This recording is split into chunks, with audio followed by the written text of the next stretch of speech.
Hi guys, welcome back to my YouTube channel. ನಾನಿವತ್ತು ನಿಮಗೆ ಎಳ್ಬೀರು ಮಾಡೋದು ಹೇಗೆ ಅಂತ ತಿಳಿಸ್ಕೊಡ್ತೀನಿ.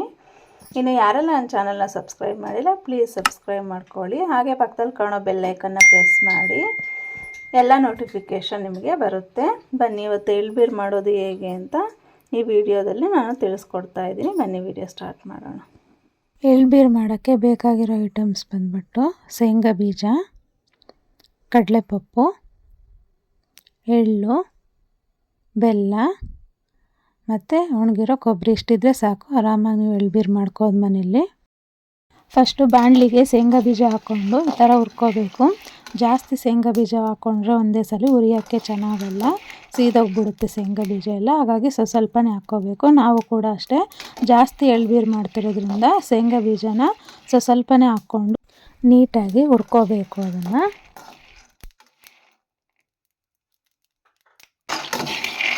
ನೋಡಿ, ಇಷ್ಟು ಲೋ ಫ್ಲೇಮಲ್ಲಿ ಈ ಥರ ಹುರ್ಕೋಬೇಕು.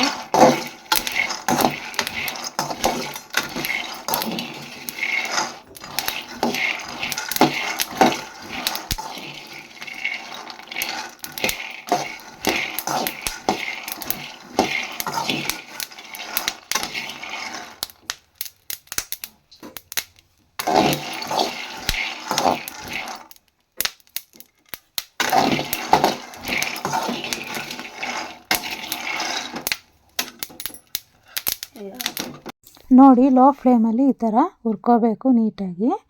ಜಾಸ್ತಿ ಉರಿ ಹಿಡ್ಕೊಂಡು ಹುರಿಯೋಕೆ ಹೋದರೆ ಎಲ್ಲ ಸೀದೋಗ್ಬಿಡುತ್ತೆ. ಇಷ್ಟು ಶೇಂಗಾ ಬೀಜ ತೊಗೊಂಡಿದ್ದೀವಿ ನಾವು. ಇದನ್ನು ಒಂದು 3 ಟೈಮ್ ಹುರ್ಕೊಂಡ್ವಿ. ಒಂದೇ ಬಾಣಲಿಲಿ ಜಾಸ್ತಿ ಹುರ್ಕೊಳೋಕ್ಕೆ ಸರಿಯಾಗಲ್ಲ ಅಂತ ಹೇಳ್ಬಿಟ್ಟು ನೋಡಿ ಇಷ್ಟು ತೊಗೊಂಡಿದ್ದೀವಿ. ಶೇಂಗಾ ಬೀಜ ಈ ಅದಕ್ಕೆ ಬರೋ ತನಕ ಚೆನ್ನಾಗಿ ಹುರ್ಕೋಬೇಕು. ನೆಕ್ಸ್ಟ್ ಎಳ್ಳು ಫ್ರೈ ಮಾಡ್ಕೊಳ್ಳೋಣ ಬನ್ನಿ. ಅಷ್ಟರೊಳಗೆ ಶೇಂಗಾ ಬೀಜ ತಣ್ಣಗಾಗಿರುತ್ತೆ, ಸಿಪ್ಪೆ ಬಿಡ್ಸೋಕ್ಕೆ ನಮಗೆ ಈಸಿ ಆಗುತ್ತೆ. ಇವಾಗ ಎಳ್ಳು ಫ್ರೈ ಮಾಡ್ಕೋಬೇಕು.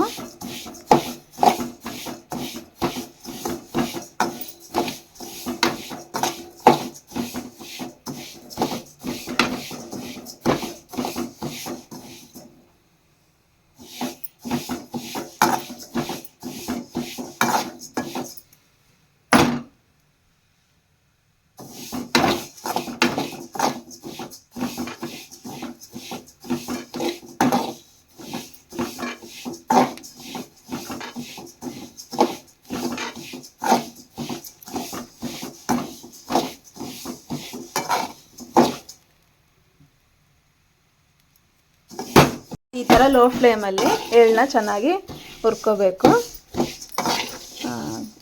ಹುರ್ಕೊಳೋದನ್ನ ನಿಲ್ಲಿಸ್ಬಾರ್ದು, ನಿಲ್ಲಿಸ್ಬಿಟ್ರೆ ಸೀದೋಗ್ಬಿಡುತ್ತೆ. ಕೈ ಆಡ್ತಾನೆ ಇರಬೇಕು ಅದಕ್ಕೆ.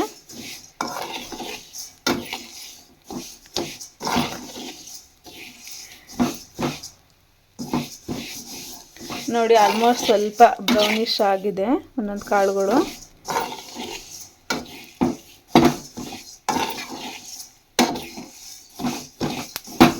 ತಳದಲ್ಲಿ ಚೆನ್ನಾಗಿ ಹೋರಾಡ್ಕೋಬೇಕು, ಇಲ್ಲಾಂದರೆ ತಳ ಒತ್ತುತ್ತೆ. ನೋಡಿ, ಕಲರ್ ಚೇಂಜ್ ಆಗ್ತಾ ಇದೆ.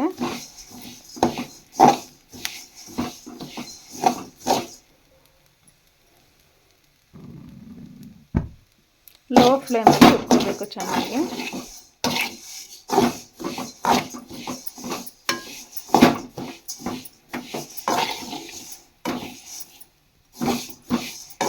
ನೋಡಿ, ಈ ಥರ ಲೈಟಾಗಿ ಗೋಲ್ಡನ್ ಬ್ರೌನ್ ಬರೋ ತನಕ ಹುರ್ಕೋಬೇಕು.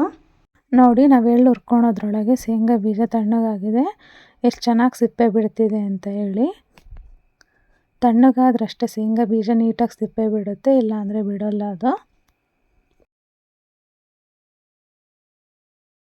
ತಣ್ಣಗಾದ್ಮೇಲೆ ಈ ಥರ ಉಜ್ಜಬೇಕು, ಆವಾಗ ಸಿಪ್ಪೆ ಚೆನ್ನಾಗಿ ಬಿಡುತ್ತೆ.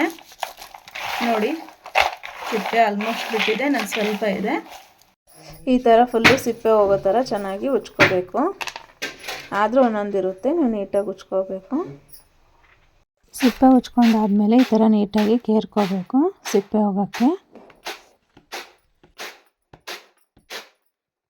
ಎಳ್ಬೀರು ಮಾಡೋಕ್ಕೇ ಬೇರೆ ಬೆಲ್ಲ ಸಿಗುತ್ತೆ, ಅದು ಯಾವುದಂದರೆ ಅಚ್ಚ ಬೆಲ್ಲ ಅಂತ. ನೋಡಿ, ಅದನ್ನು ನೀವು ಕೇಳ್ಬಿಟ್ಟು ತೊಗೊಳ್ಳಿ ಅಂಗಡಿಯಲ್ಲಿ.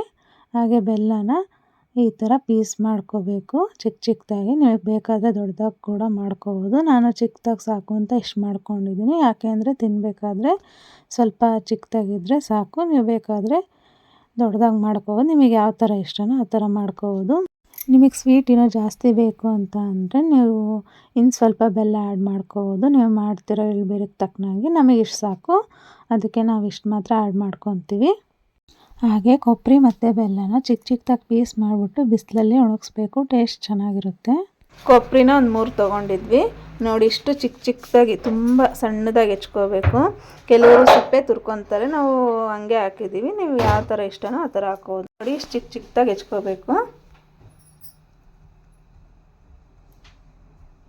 ಹಾಗೆ ಕಡಲೆ ಇಷ್ಟು ತೊಗೊಂಡಿದ್ದೀವಿ ನಾವು. ಇವಾಗೆಲ್ಲ ರೆಡಿಯಾಗಿದೆ. ಎಳ್ಳು ಕೂಡ ಹುರಿದಾಗಿದೆ. ಹಾಗೆ ಬೆಲ್ಲ ಕೂಡ ಎಲ್ಲ ಚಿಕ್ಕ ಚಿಕ್ಕದಾಗಿ ಪೀಸ್ ಆಗಿದೆ. ಹಾಗೆ ಕೊಬ್ಬರಿ ಕೂಡ ಎಲ್ಲ ಫುಲ್ ಸಣ್ಣ ಸಣ್ಣದಾಗಿ ಪೀಸ್ ಮಾಡಿದ್ದೀನಿ. ಶೇಂಗಾ ಬೀಜ ಕೂಡ ಸಿಪ್ಪೆ ಆಲ್ಮೋಸ್ಟ್ ತೆಗ್ದಿದ್ದೀವಿ. ತುಂಬ ಚಿಕ್ಕ ಚಿಕ್ಕದಿರೋದು, ಅಷ್ಟೊಂದು ಬರಲ್ಲ ಸಿಪ್ಪೆ. ಎಲ್ಲ ರೆಡಿಯಾಗಿದೆ. ಇವಾಗ ಮಿಕ್ಸ್ ಮಾಡೋದೊಂದೇ ಬಾಕಿ. ಫಸ್ಟ್ ಶೇಂಗಾ ಬೀಜ ಹಾಕೋಬೇಕು. ಹಾಗೆ ಕಡಲೆಪಪ್ಪು,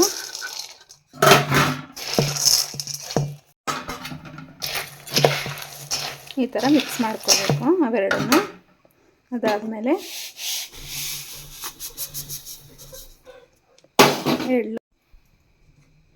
ಎಳ್ಳು ಹಾಕಾದ್ಮೇಲೆ ಬೆಲ್ಲ,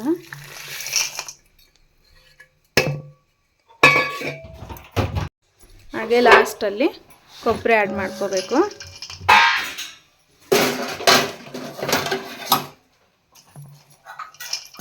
ಇದನ್ನೆಲ್ಲ ಚೆನ್ನಾಗಿ ಮಿಕ್ಸ್ ಮಾಡ್ಕೋಬೇಕು.